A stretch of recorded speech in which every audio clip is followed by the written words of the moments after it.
Türkiye'den, Örgümü Dediniz kanalımdan dünyadaki tüm dostlara selamlar, sevgiler, saygılar. Örgümü Dediniz kanalıma hepiniz hoş geldiniz. Bu videomda sizlere tığ işi dokuma tekniği kullanarak yapmış olduğum ve bu mozaik desenin çıkmış olduğu bu etol şal yapımını anlatmak ve paylaşmak istiyorum. Umarım sever ve beğenirsiniz arkadaşlarım. Beğeni ve yorumlarınızı videomun alt kısmında yapabilir. Ayrıca paylaşımda bulunarak daha çok kişilere ulaşımını sağlayabilirsiniz. Evet, tığ işi dokuma tekniği dedim. Önce bir kafes çalışmamız var.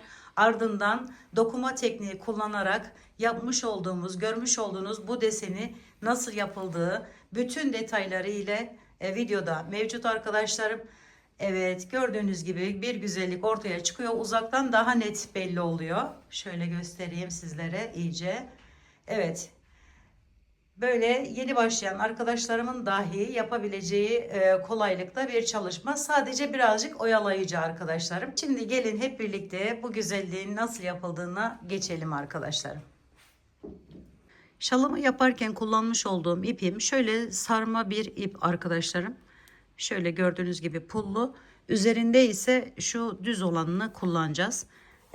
İşlemesini yaparken, dokumasını yaparken.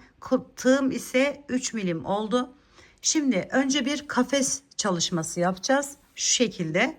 Bakın bunun eni arkadaşlarım, şu en kısmı 65, böyle 65'i biraz geçiyor. Hatta 70'e yakın diyebilirim. Şöyle. Bakın şu eni.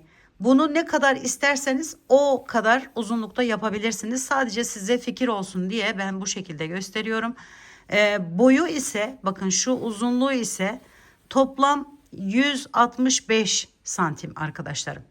Yani şu uzunluğu, eğer aynısını yapmak isterseniz elinizin sıkılığı falan önemli değil. İlk başlamayı şekliniz önemli. Yani bu metre olarak önemli. Bunun eni 65-70'e yakın santim. Boyu ise 165-170 civarında oldu benim bunun arkadaşlarım. Şimdi bu kafesi ilk yeni başlayan arkadaşlarım için gösteriyorum burayı. Nasıl yapacağız? Dediğim gibi ne büyüklükte istiyorsak o kadar zincir çekiyoruz ilk etapta. Sonra zincirlerin üzerinden arkadaşlarım ilk yerimiz şöyle, burayı zincir olarak düşünün. Şu şekilde alıyoruz.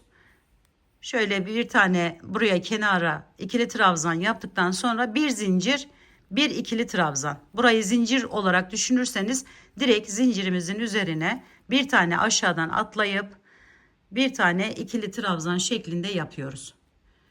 Şöyle bakın, girişimi yaptım ve ikili trabzanımı yapıyorum.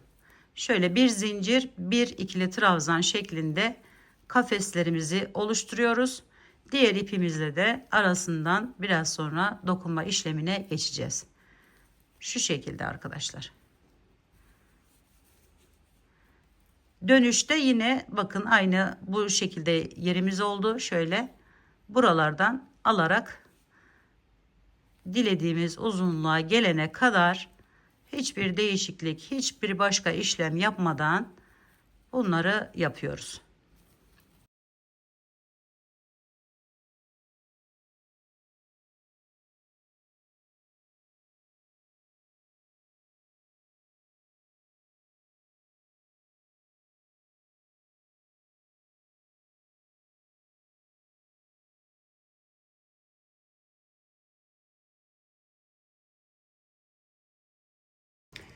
Evet arkadaşlarım, şimdi alt zeminini tamamladım. Üstüne gideceğim ipi 2 kat olarak gideceğim. Benim şöyle bir aparatım var. İğneyle de yapabilirsiniz. Bunun boyunu ölçtüm. Bu ipimi ile ve 3 sıra şeklinde yetecek şekilde. Şöyle göstereyim bakın. Buraya 3 sıra şeklinde yetecek şekilde. Şimdi buraya geliyorum. Bakın şuradan başlıyorum. Şuraya ipimi tutunduktan sonra bir alt bir üst, bir alt bir üst şeklinde devam ediyorum. Bu sırayı aynı şekilde bakın şöyle bir alttan bir üstten yapıp bu kafeslerimizin içerisinden geçiriyoruz arkadaşlar. Şöyle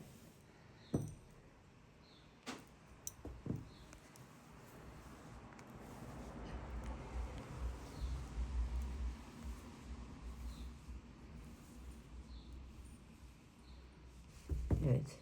Çok böyle kasmayacak şekilde nerede kalmıştık? Şöyle hemen üstünden, altından, üstünden atlatarak devam ediyoruz. Dediğim gibi böyle bir aparatınız yoksa bunu iğne yardımı ile, çatal iğne yardımı ile de yapabilirsiniz.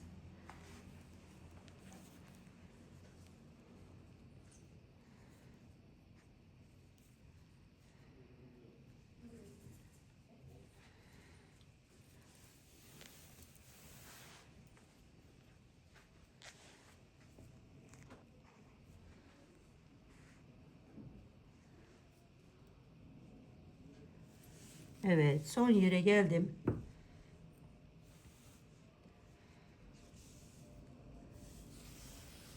Şöyle ipimizi çekelim güzelce. Elimizle şöyle bir düzelttikten sonra şimdi arkadaşlarım burası aynı yerde olacak. Yani bunu ipimi alıyorum, bakın şurada üstte bitmiş, yine şöyle geçiş yapıyorum buradan ve bunu üstten, bunu alttan. Burada dikkat etmeniz gereken yer burası. Yani şu çizgiyle şimdi yapacağımız aynı olması gerekiyor. Yine aynı, bir alt bir üst, bir alt bir üst şeklinde devam ediyoruz. Bakın şöyle göstereyim size. Söylemek istediğim şeyi tam olarak anlaşılsın arkadaşlarım. Şu şekilde bakın atladık. Şurada gördünüz mü? Bakın. Şunu ve bu aynı şekilde olacak. Yani üstten olacak. Evet, şimdi bunu da sona kadar devam ediyoruz.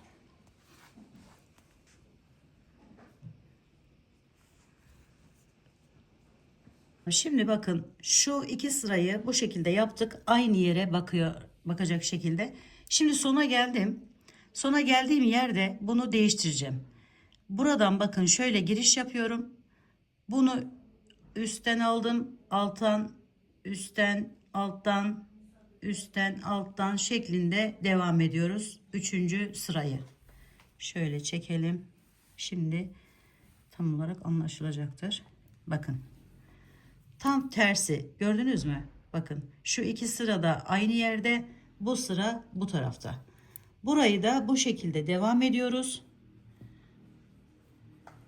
Şöyle bir alt bir üst, bir alt bir üst şeklinde bunu tamamlıyoruz.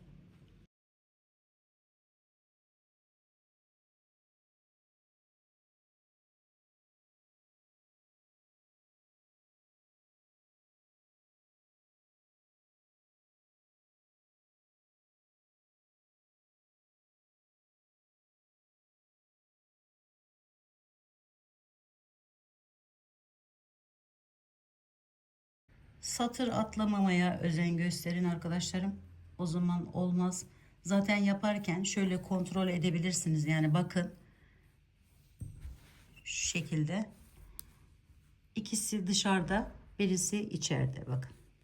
2 1. Hemen karşılık gelen yeri. Bu şekilde tamamlayalım. Son yere geldim arkadaşlar. Bakın ipimi kestim. Hemen birini alttan birini üstten 2 kat olduğu için yapıyorum. Biraz her zaman fazla bırakın. Bakın ben bunu tam ucuna göre bırakmışım. Böyle zorlanmayın.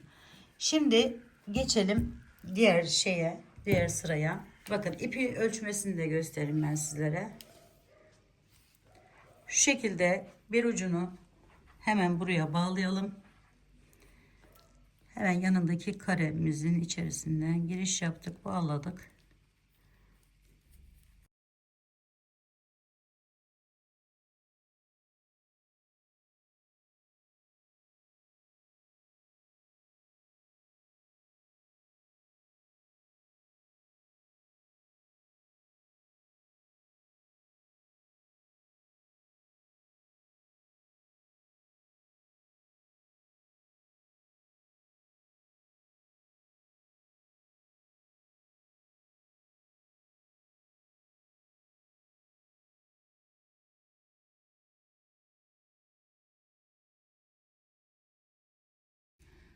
Evet arkadaşlarım, şimdi ipimi taktım gördüğünüz gibi. Şimdi buranın aynısı, yani ilk sıranın aynısı. 2 üstten olacak. 1 alttan başlayarak devam edeceğiz. Şöyle yapıyoruz. Bakın. Aldım. Alttan giriş yaptım. Şu şekilde çıkarttım. Yani bunun zıttı olacak arkadaşlar. Şöyle. Şuradan göstereyim. Bakın. Bununla ilk 2 satırla aynı olacak. Bununla farklı olacak.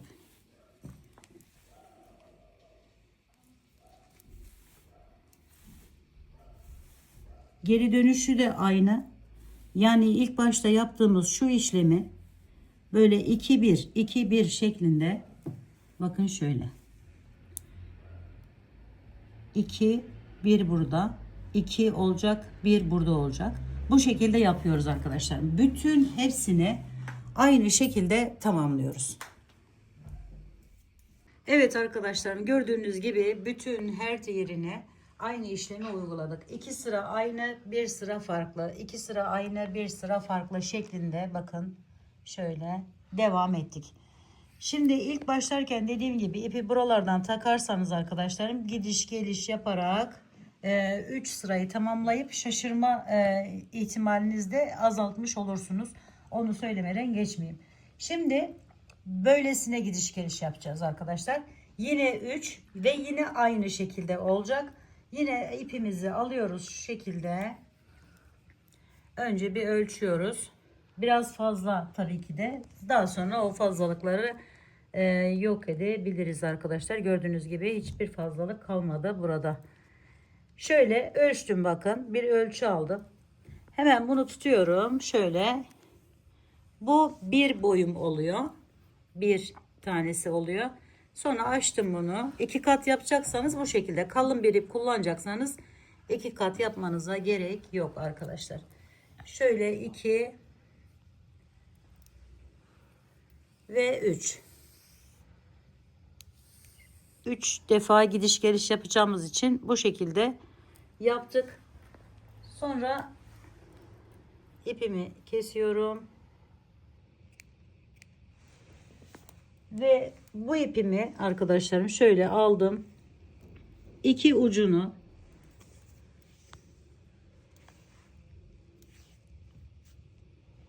ip biraz şey olduğu için böyle bir iple yapmayı derim arkadaşlar. Tek kat yaparsanız dediğim gibi daha kolay olur. Şimdi bakın ikisini birleştiriyorum ve geliyorum. Şu ilk kareme, ilk kutucuğumun kenarından girişimi yapıyorum şu şekilde ve buraya bağlıyorum. Sonra yine ben şu delikli olan tığıma takacağım. Dediğim gibi bunu isterseniz iğne, isterseniz çatal iğne ile yapabilirsiniz arkadaşlar. Şimdi yine aynı şekilde bakın şuraya bu ipleri böyle yapıp buraya komple hepsine takıp daha sonra yapmanız daha da kolay oluyor. Onu da söylemeden geçmeyelim. Şimdi buradan şu şekilde giriş yapıyorum. Bakın şöyle bir alt bir üst, bir alt bir üst. Bakın şu ördüğümüz bordo olan renklerimizden bir altından bir üstünden geçirerek devam ediyoruz.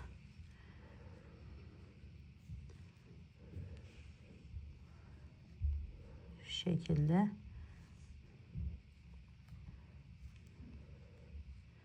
Burada da dikkat etmemiz gereken tek yer bu, hem sıra atlamamak hem de 2 sırayı aynı hizada yapıp diğer sırayı farklılaştırmak. Şöyle. Evet bakın şöyle alıyorum.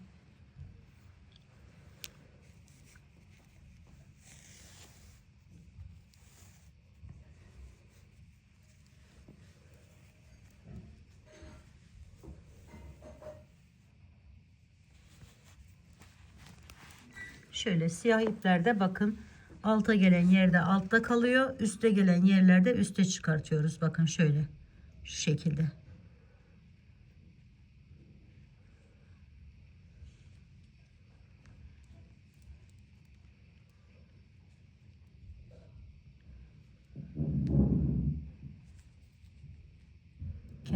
olduğu için bazı dalgalanmalar yaşıyoruz.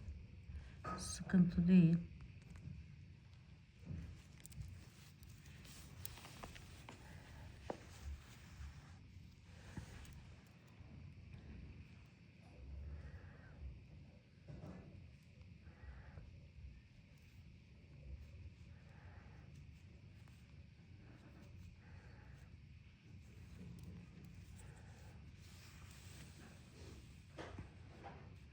Arkadaşlar şimdi bakın satır sonuna, sıra sonuna geldim.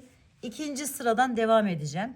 İkinci sırada da bakın şu kenar olduğu için çok belli olmadı ama birazdan biraz daha net olarak göstermek istiyorum sizlere.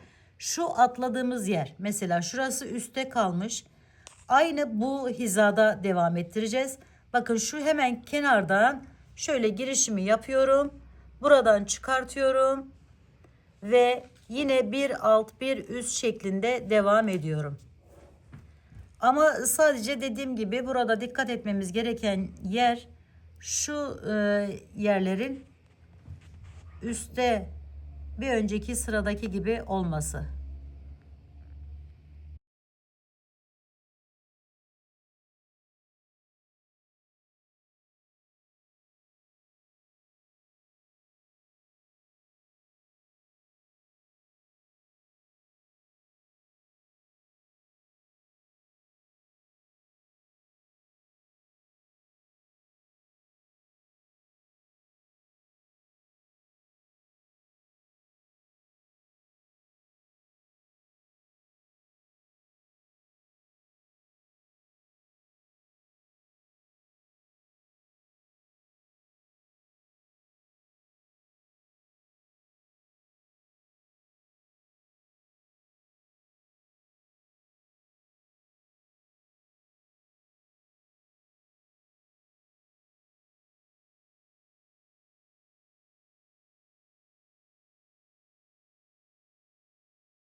Bakın arkadaşlar şu ikisi aynı şekilde olması gerekiyor.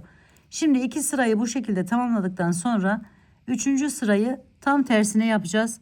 Şöyle bakın bunlar ilk sıramız bu ikili trabzanımız böyle boşta kalmış. Şimdi onun üstünü kapatacağım. Şöyle bakın kenarından hemen dönüş yapıyorum. Altından girdim, üstünden alt üst alt üst. Bu şekilde burayı bakın şimdi daha net anlaşılacak. Evet bakın şimdi buradayken buraya geçirdik. Tek farkı bu arkadaşlarım. Sadece buna dikkat etmeniz gerekiyor.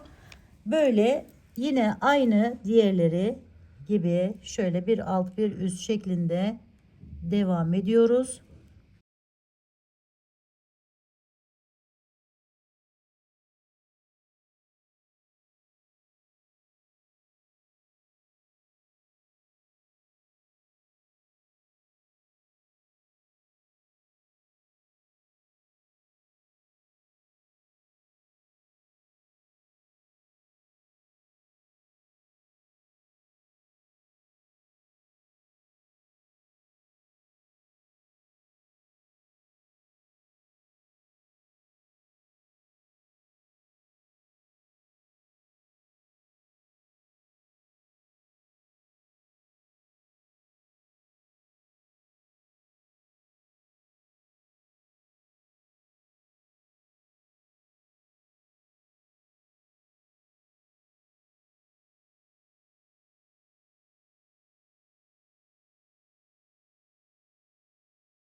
Şimdi arkadaşlarım diğer sıraya geçiyoruz. Diğer üçlü grubumuza. Bakın şöyle yapıp hazırlarsanız böyle 3 tane atlayıp dördüncüden bağlayıp devam ederseniz daha kolay oluyor. Şimdi bakın bu üstteydi. Üstteydi bunun son sırası. Şimdi bunu alta alacağız. Yani siyah ipimizi, buradan giden siyah ipimizi alta alacağız. Şöyle yapıyoruz. Bunu üste çıkartıyoruz. Bakın şöyle şuradan alıyoruz bu şekilde. Bunu alta itekliyoruz. Tekrar üst, alt, üst. Şöyle bir alt, bir üst şeklinde yine devam ediyoruz.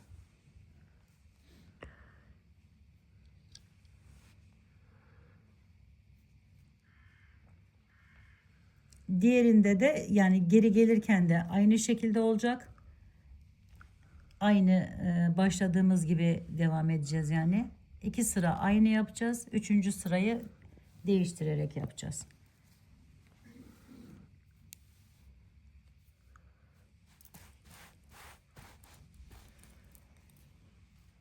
Şimdi böyle diğer tarafa kadar gidelim.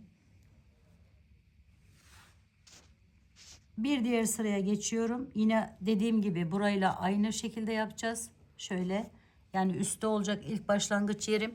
Hemen bakın arkadaşlarım şuradan girişimi yapıyorum şöyle ve yine bir alta bir üste alarak devam ediyorum. Şöyle çizgileri göstereyim size.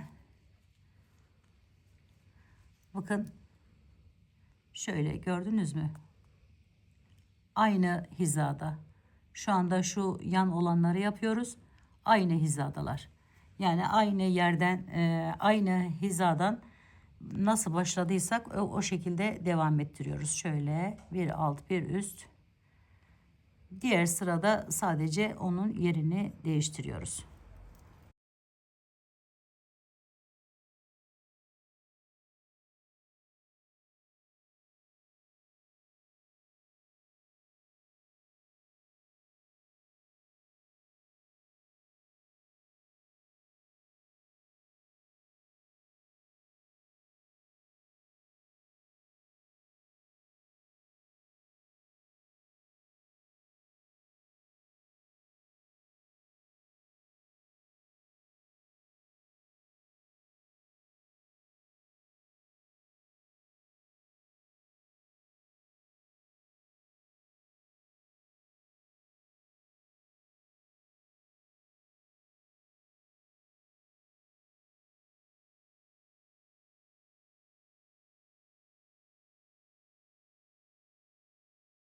Evet arkadaşlar şimdi diğer sıraya geçtik. Bakın burada her ikisinde de bu ikili trabzanlarımız gördüğünüz gibi üstte düz bir çizgi halinde duruyor. Şimdi bunu değiştiriyoruz. Şöyle aldık. Üstünden altından şöyle alıp devam ediyoruz. Yani 3. sırada yine bu şekilde bir değişiklik yaparak sona kadar gidiyoruz.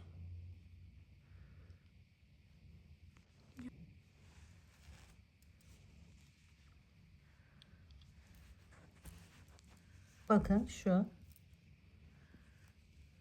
2 tanesi düz, bir tanesi bu şekilde ve böylelikle desenimizi de yavaş yavaş ortaya çıkmaya başladı.